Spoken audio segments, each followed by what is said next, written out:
मैंने जाबुआ, खरगोन, खंडवा, बड़वानी, धार, अलीराजपुर समेत पूरे एमपी के लिए हजारों करोड़ रुपए की योजनाओं का लोकार्पण भी किया है।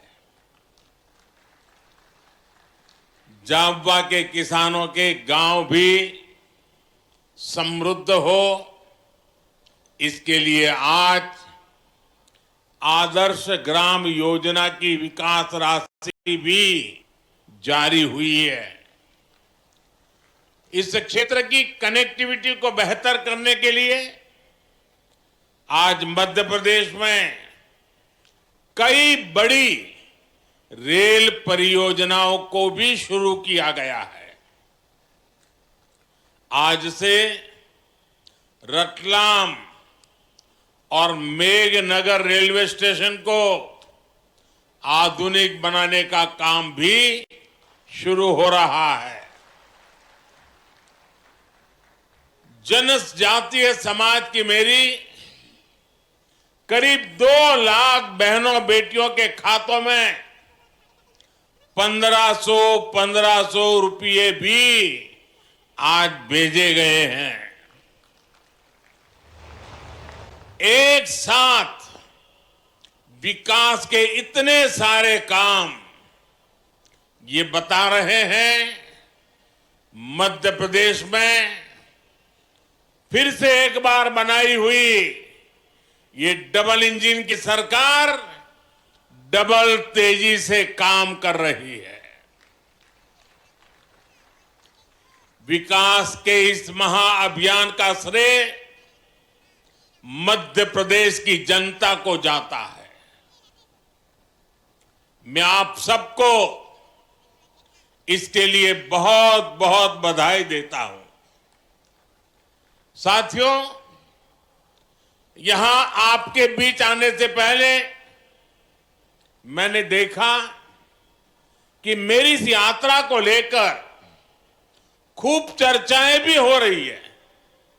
भांति भांति की बातें लिखी जा रही है, भांति भांति की बातें बोली जा रही है। कुछ लोग कह रहे हैं कि मोदी मध्य प्रदेश में जाबुआ से लोकसभा की लड़ाई का आगाज करेगा। मैं बताना चाहता हूं कि मोदी लोकसभा चुनाव के प्रचार के लिए नहीं आया है। मोदी तो सेवक के तौर पर ईश्वर रूपी एमपी की जनता जनार्दन का आभार मानने आया है। मध्य प्रदेश में विधानसभा के नतीजों से आप पहले ही बता चुके हैं लोकसभा के लिए आपका मूड क्या रहने वाला है। एमपी ने यह भी बता दिया है कि भाजपा सरकार की डबल इंजन सरकारों के प्रति जन समर्थन लगातार बढ़ रहा है। इसलिए इस बार विपक्ष के बड़े बड़े नेता पहले से ही नेता विपक्ष में बोलने लगे हैं, संसद में बोलने लगे हैं। 24 में 400 पार, 24 में फिर एक बार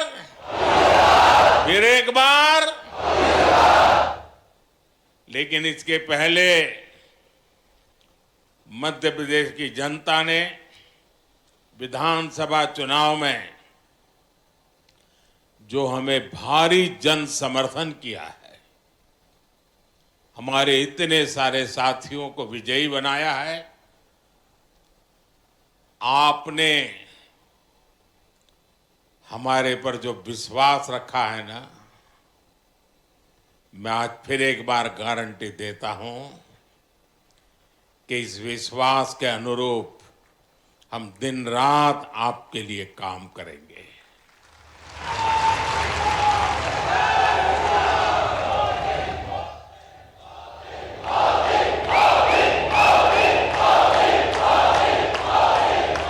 साथियों, कुछ दिन पहले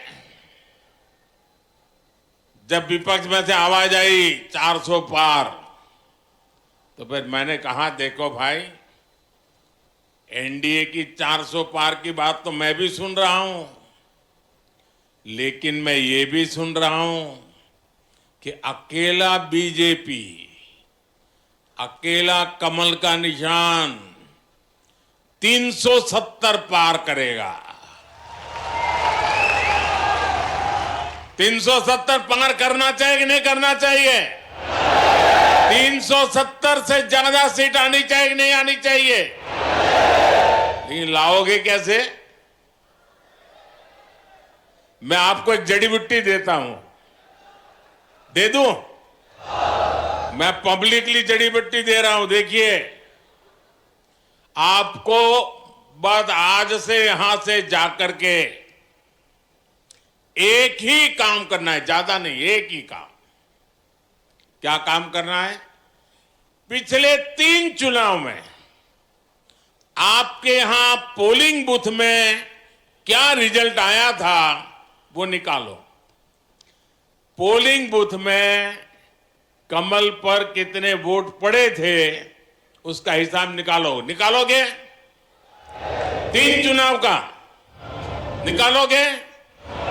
फिर उसमें जिस समय सबसे ज्यादा वोट मिले हैं उसको जरा लिख लो कि इस पोलिंग बूथ में पिछले चुनाव में 3 में ये सबसे ज्यादा वोट मिले थे। लिख लोगे? जरा जवाब दीजिए, लिख लोगे? फिर आप तय करना कि अब जो ज्यादा से ज्यादा वोट बूथ में मिले थे उसमें इस बार 370 नए वोट जुड़ने चाहिए।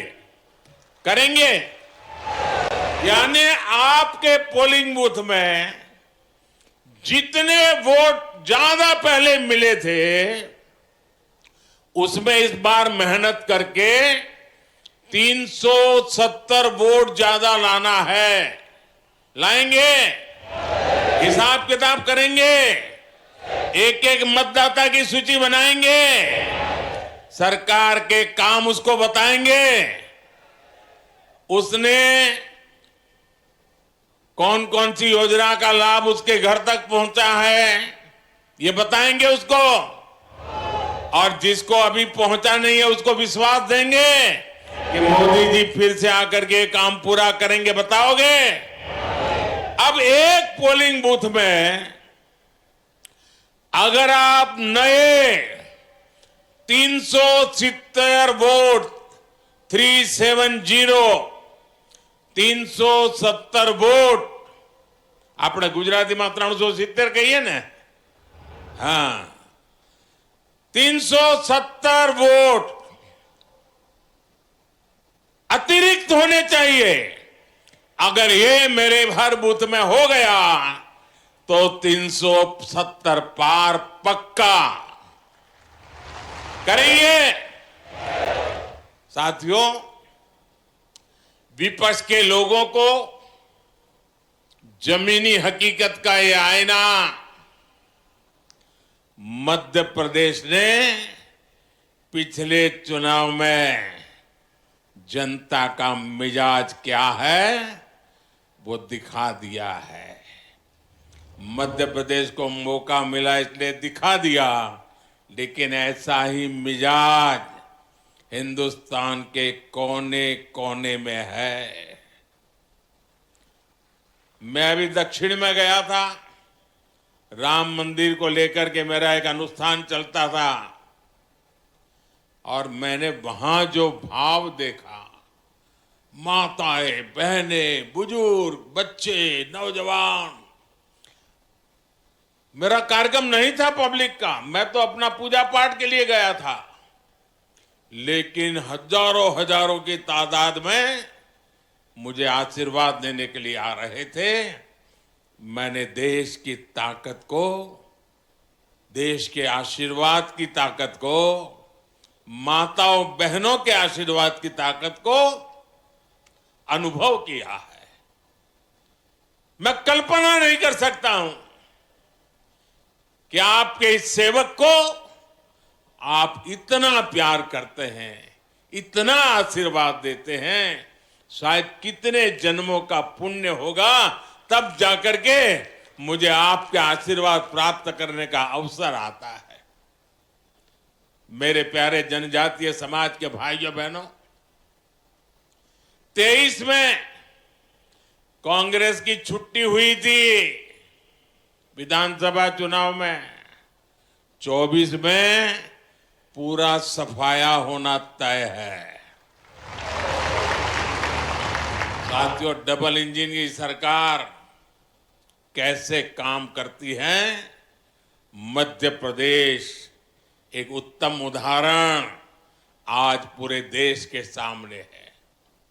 बीते वर्षों में मध्य प्रदेश ने दो अलग अलग दौर देखे हैं। एक डबल इंजन सरकार का ये दौर, और दूसरा कांग्रेस के जमाने का काला काल।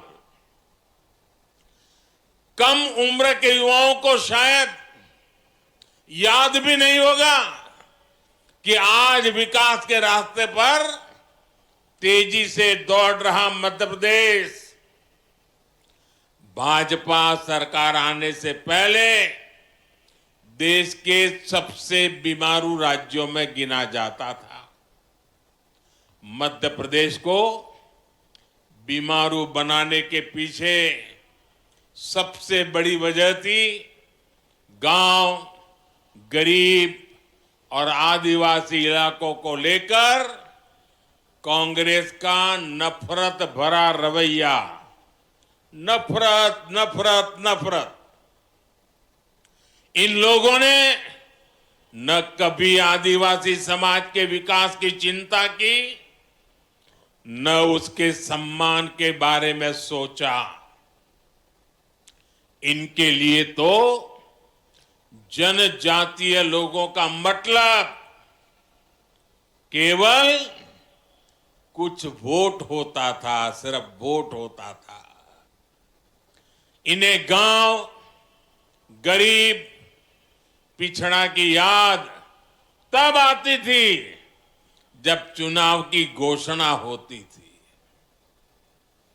साथियों, ये अटल बिहारी वाजपेयी की बीजेपी सरकार थी जिसने पहली बार आदिवासी हितों के लिए नया मंत्रालय बनाया, अलग मंत्रालय बनाया, अलग बजट निकाला और आदिवासी इलाकों का विकास, आदिवासी लोगों का विकास, आदिवासी बेटे बेटियों के भविष्य के लिए पूरी व्यवस्था। ये हमारी बीजेपी की सरकार है जिसने वन उपज पर एमएसपी में रिकॉर्ड वृद्धि की। ये बीजेपी की सरकार है जिसने एमएसपी के दायरे में वन उपज की संख्या को करीब 10 से बढ़ाकर 90 के आसपास पहुंचा दिया। ये बीजेपी की सरकार है जिसने देश के आदिवासी इलाकों में वन धन केंद्र खोले हैं ताकि आदिवासी उत्पादों को नए हाट, नए बाजार मिले। भाइयों और बहनों, हमारे लिए जनजातीय समाज वोट बैंक नहीं है। हमारे लिए तो जनजातीय समाज हमारे देश का गौरव है। हमारे देश के उज्जवल भविष्य की गारंटी ये मेरा जनजातीय समाज है। आपका सम्मान भी और आपका विकास भी ये मोदी की गारंटी है। आपके सपने, आपके बच्चों के सपने, नौजवानों के सपने, ये मोदी का संकल्प है।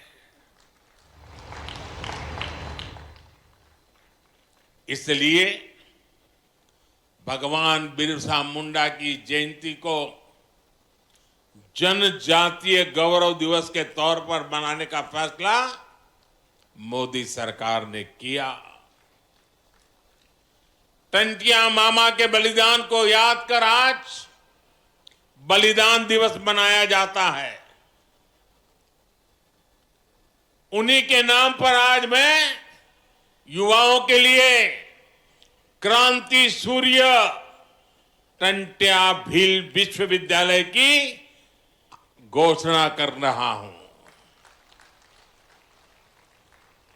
आज और भी एक महत्वपूर्ण दिवस है। आज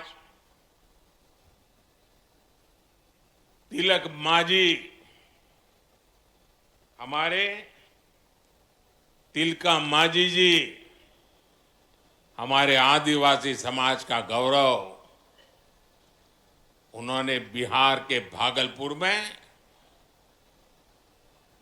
अंग्रेज 1784 में 1784 में यानी 1857 से भी पहले हमारे तिलक मांझी जी ने भागलपुर के कमीशन किलिनलैंड को तीर मार करके मार दिया था अंग्रेज को। आज ऐसे वीर पुरुष की जन्म जयंती भी है जब मेरा आदिवासी समाज मेरे सामने बैठा है।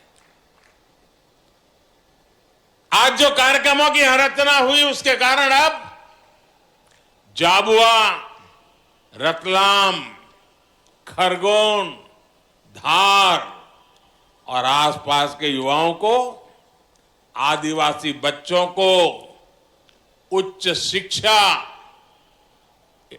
के लिए न गुजरात जाना पड़ेगा, न इंदौर, उज्जैन के चक्कर काटने पड़ेंगे। साथियों, गुजरात में मैंने देखा था कि आदिवासी पट्टों में स्कूलों की कमी के कारण बच्चों को स्कूल जाने के लिए कई किलोमीटर चलना पड़ता था। मैं मुख्यमंत्री बना तो इन पट्टों में मैंने स्कूल खुलवाए। मैं आपके बाजू में, यानी पता ही नहीं चलता कि मध्य प्रदेश है कि गुजरात है, यहां के गांव गांव जाता था, भिक्षा मांगता था और घर घर जाके कहता था कि मुझे भिक्षा में वादा दो, वचन दो कि आप अपनी बेटी को पढ़ाओगे। मैं मुख्यमंत्री था। 13, 14, 15 जून 40-45 डिग्री तापमान रहता था, चारों तरफ गर्म हवाएं चलती थी। तब मैं झाबुआ के बगल में दाहोद के जंगलों में छोटे छोटे गांवों में जाकर के बेटियों को उंगली पकड़ करके स्कूल ले जाने का काम करता था। अब आदिवासी बच्चों के लिए मैं देश भर में एकलव्य आवासीय स्कूल खुलवा रहा हूं, रेसिडेंशियल स्कूल। कांग्रेस ने इतने वर्षों में, इतने साल उनको काम करने का अवसर मिला था, सिर्फ 100 एकलव्य स्कूल खोले थे, वो भी वहां जहां उनके बड़े बड़े बाबू बैठे थे। जबकि भाजपा की सरकार ने अपने 10 साल में ही इससे 4 गुना ज्यादा एकलव्य स्कूल खोल दिए हैं। एक भी आदिवासी बच्चा शिक्षा के अभाव में पीछे रह जाए, ये मोदी को मंजूर नहीं है। साथियों, हमारा आदिवासी समाज हजारों वर्षों से वन संपदा से अपनी रोजी रोटी चलाता है। कांग्रेस के समय आदिवासियों के उस अधिकार पर कानूनी पहरे लगा दिए गए थे। वन संपदा कानून में बदलाव करके हमारी सरकार द्वारा आदिवासी समाज को वन भूमि से जुड़े अधिकार लौटाए गए हैं। इतने वर्षों से आदिवासी परिवारों में सिकल सेल एनीमिया हर वर्ष सैकड़ों लोगों की जान ले रही थी। केंद्र और राज्यों में दोनों जगह कांग्रेस ने इतने वर्ष सरकार चलाई, लेकिन उन्होंने असमय मृत्यु को प्राप्त होते जनजातीय युवाओं की, बच्चों की चिंता नहीं की। उन्हें पता था कि भोले भाले आदिवासी लोग बीमारी के लिए उनकी सरकार को जिम्मेदार नहीं मानेंगे।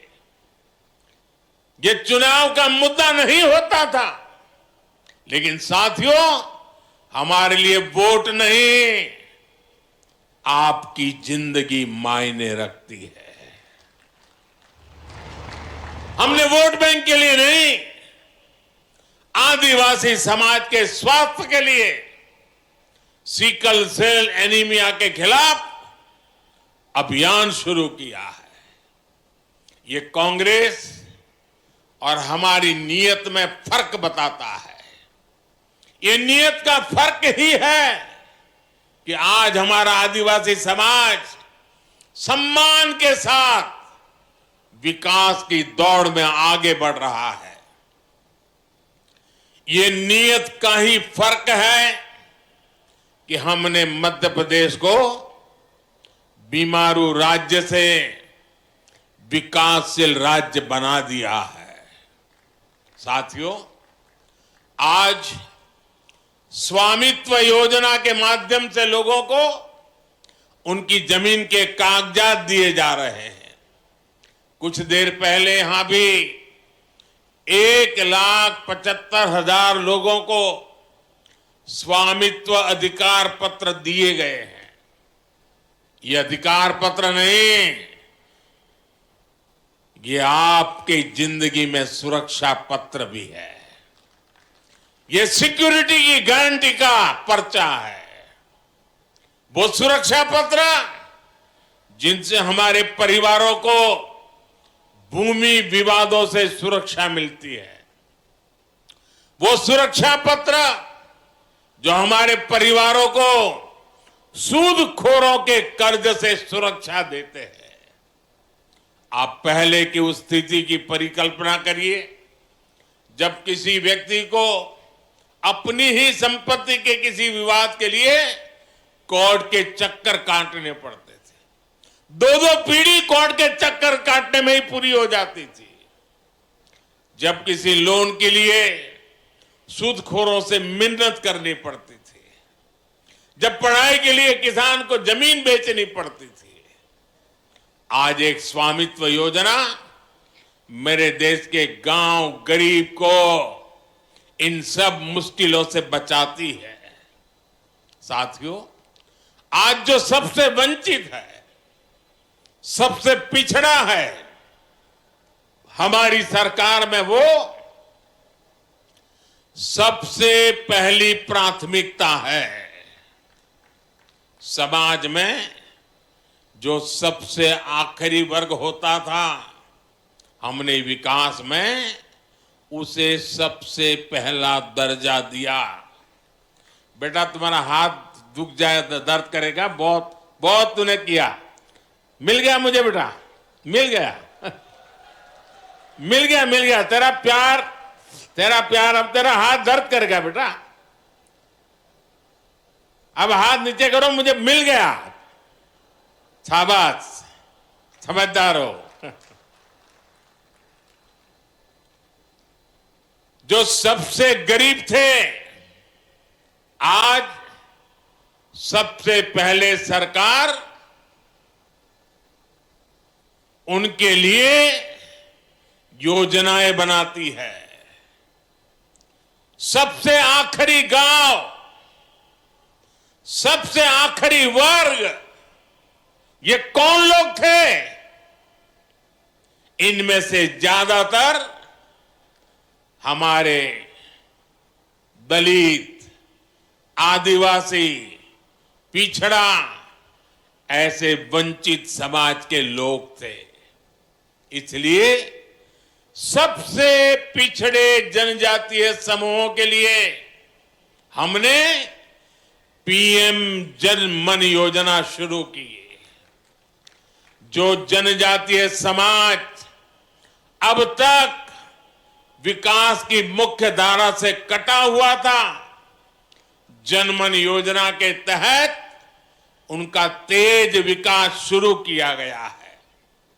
इसका लाभ यहां इस क्षेत्र की बैरा, भाड़िया और सहरिया जैसे जनजातीय समूह को होने वाला है। मध्य प्रदेश के आदिवासी बहुल जिलों में हजारों करोड़ रुपए के कार्य पीएम जन मन योजना के तहत कराए जा रहे हैं। प्रधानमंत्री आदि आदर्श ग्राम योजना के जरिए झाबुआ के भी 550 गांवों में विकास के काम हो रहे हैं। भाइयों और बहनों, हमारी सरकार एमपी में आधुनिक इंफ्रास्ट्रक्चर पर भी उतना ही ध्यान दे रही है। कांग्रेस सरकार के 10 वर्षों में एमपी को रेलवे के विकास के लिए जितना पैसा मिला, आज हम उसे 24 गुना ज्यादा पैसा एमपी के लिए भेज रहे हैं। 24 गुना ज्यादा। आज भी मैंने करीब 3,500 करोड़ रुपए की रेल परियोजनाओं का लोकार्पण किया है। 3,500 करोड़ रुपए की लागत के नेशनल हाईवेज का भी आज लोकार्पण हुआ है। आप सोचिए, आज एक एक सेक्टर में एमपी के विकास के लिए हम इतना ज्यादा पैसा भेज रहे हैं। वो कौन से इलाके थे जहां रेल की, सड़क की, बिजली की, रोजगार की सुविधाएं नहीं पहुंचती थी? इनमें से अधिकांश जनजातीय और ग्रामीण इलाके ही थे, क्योंकि कांग्रेस को आपके गांव की नहीं, उनको तो अपने महलों की चिंता थी। कांग्रेस ने इन इलाकों की जो उपेक्षा की, उनके बनाए गड्ढे भरने के लिए आज हम पूरी मेहनत से काम कर रहे हैं। इसलिए कांग्रेस के लोकल नेता भी अपने आला कमान से कहने लगे हैं कि हम मोदी के खिलाफ वोट मांगने जाएं तो किस मुंह से जाएं? उन बेचारों की मुसीबत तो है। जो नेता अब पार्टी में थोड़े बहुत बचे हैं, उनमें भी कोई अब जिम्मेदारी उठाना नहीं चाहता है। सुना है कि इन दिनों मध्य प्रदेश कांग्रेस में अंदर खाने खूब भगदड़ भी मची हुई है। जनता की उपेक्षा करने वालों का यही हश्र होता है। कांग्रेस अब अपने पापों के दलदल में फंस चुकी है। वो उससे निकलने की जितनी कोशिश करेगी, उतना ही और धंसेगी। साथियों, आज इस अवसर पर मुझे आपको कांग्रेस की साजिशों से भी आगाह करना है। अपनी हार सामने देखकर कांग्रेस और उसके साथी अब अपने आखिरी दांव पेच इस्तेमाल करने में लग गए हैं। कांग्रेस और उसके दोस्तों की दो ही ताकत है। जब ये सत्ता में रहते हैं तब लूटते हैं, जब सत्ता से बाहर जाते हैं तो लोगों को लड़वाते हैं। यानी लूट और फूट, यही कांग्रेस की ऑक्सीजन है। इनको बंद करते ही कांग्रेस पार्टी का सियासी दम टूटने लग जाता है। ज्यादातर राज्यों में सरकार से बेदखल करके जनता जनार्दन ने इनकी लूट के रास्ते बंद कर दिए हैं। अब ये वापस कुर्सी पाने के लिए जाति के नाम पर, भाषा के नाम पर, इलाके के नाम पर टूट करवाने में, फूट करवाने में लगे हुए हैं। लेकिन देश इनकी हरकतें देख रहा है। देश इनके मंसूबे सफल नहीं होने देगा। साथियों, कांग्रेस के भीतर आदिवासी समाज के लिए नफरत कूट कूट करके भरी पड़ी है। ये लोग आदिवासी समाज के वोट मांगने तो आपके पास आते हैं, लेकिन जब आदिवासी समाज से पहली बार एक महिला राष्ट्रपति का चुनाव लड़ती है तो कांग्रेस उन्हें रोकने के लिए, उन्हें हराने के लिए दीवार बनकर खड़ी हो जाती है।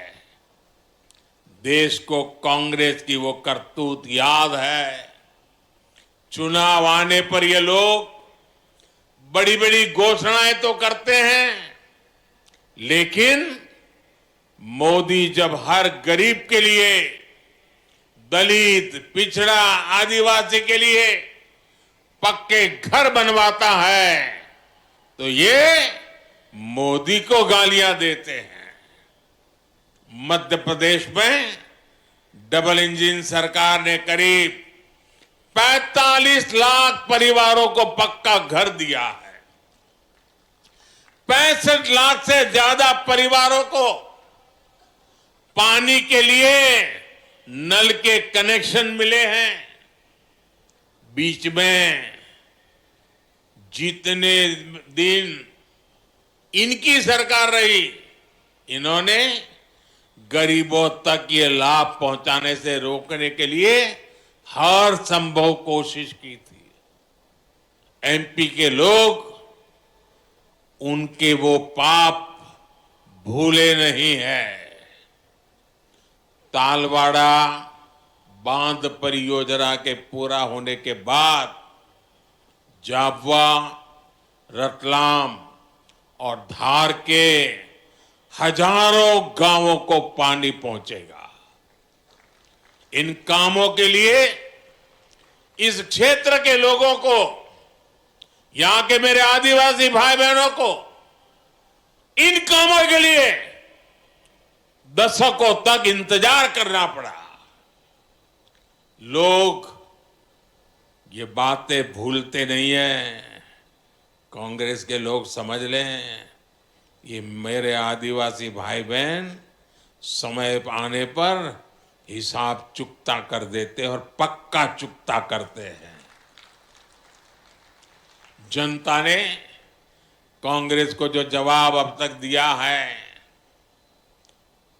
वो तो अभी ब्याज का जवाब है। कांग्रेस का पूरा हिसाब तो अभी बाकी है।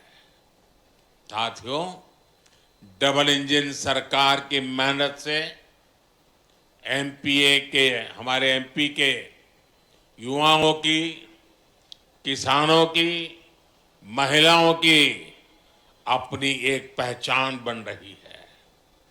यहां की पिथौरा पेंटिंग, गलसन माला, बाग प्रिंट साड़ी, सूट और जैकेट, इन सब के लिए बड़ा बाजार तैयार होने लगा है। मुझे पता चला है कि यहां की बहनों ने स्वयं सहायता समूह बनाकर शहद, पापड़, आचार और श्रीअन्न का अपना ब्रांड भी शुरू किया है। सब जगह यहां के उत्पादों को खूब पसंद किया जा रहा है। इस बजट में हमारी सरकार ने लखपति दीदी बनाने के लक्ष्य को बढ़ाकर 3 करोड़ लखपति दीदी बनाने का लक्ष्य है मेरा। गांवों में स्वयं सहायता समूह में काम करने वाली 3 करोड़ दीदी लखपति दीदी बनेगी, ये मोदी की गारंटी है। लखपति दीदी अभियान का बहुत बड़ा फायदा महिला स्वयं सहायता समूह की बहनों को भी हो रहा है। केंद्र सरकार नमो ड्रोन दीदी अभियान के तहत देश के 15,000 स्वयं सहायता समूहों को आधुनिक ड्रोन भी देने जा रही है। बहुत ही जल्द नमो ड्रोन दीदी झाबुआ में भी कृषि क्रांति करती हुई दिखाई देने लगेगी। साथियों, आदिवासी शिल्प, कला और उत्पादों की तो अब देश और दुनिया में पहचान बन गई है। आदिवासी समाज के पारंपरिक हुनर को रोजगार के अवसरों को बदलने के लिए हमने जो प्रयास किए हैं, उनके परिणाम भी आने लगे हैं। आदिवासी कला और उत्पादों के लिए दिल्ली में इन दिनों आदि महोत्सव भी चल रहा है। आदि महोत्सव में पूरे देश और दुनिया से लोग आते हैं। जिस समाज को पिछली सरकारों ने पिछड़ा बताकर जंगल तक सीमित कर दिया था, आज उसका गौरव पूरा विश्व जान रहा है। मुझे विश्वास है आप सबके आशीर्वाद से ये मध्य प्रदेश के विकास की जो संकल्प यात्रा शुरू हुई है, वो और गति से आगे बढ़ेगी। आप सब इतनी बड़ी संख्या में आए और आज पूरे देश में आदिवासी क्षेत्रों में लोग टीवी के माध्यम से स्थानीय लोग इकट्ठे होकर के इस कार्यक्रम में हमारे साथ जुड़े हुए हैं। जो लोग दूर से हमारे साथ जुड़े हुए हैं उनके साथ, और जो इतनी बड़ी तादाद में आए हैं उन सबका मैं हृदय से बहुत बहुत धन्यवाद करता हूं। मेरे साथ पूरी ताकत से बोलिए, भारत माता की आवाज